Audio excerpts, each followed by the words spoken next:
Dans son laboratoire, Cécile Berry mesure la couleur d'une viande de poulet, l'un des nombreux paramètres qui peuvent en déterminer la qualité.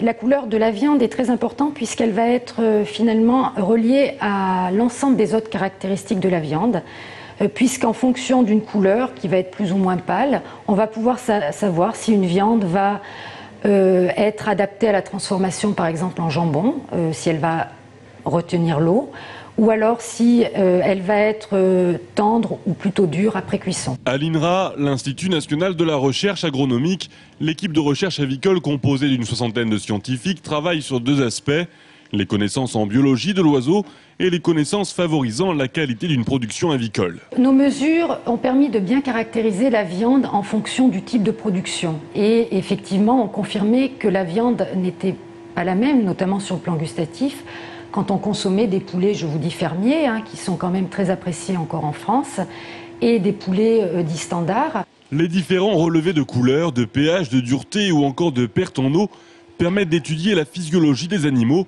et de déterminer les facteurs d'élevage ou encore la génétique qui contribuent à la qualité de la viande, afin de proposer aux producteurs de nouveaux systèmes d'élevage ou encore de nouveaux critères de sélection. La sélection a permis d'améliorer tout d'abord les performances de croissance. Actuellement, il faut moins longtemps pour élever des animaux. Ceci a un intérêt, c'est que ces animaux qui sont élevés moins longtemps consomment aussi moins d'aliments. Donc ça veut dire qu'il faut moins d'aliments, de céréales pour obtenir 1 kg de viande. Et ça, c'est donc intéressant du point de vue économique, mais c'est intéressant aussi du point de vue du coût environnemental du produit.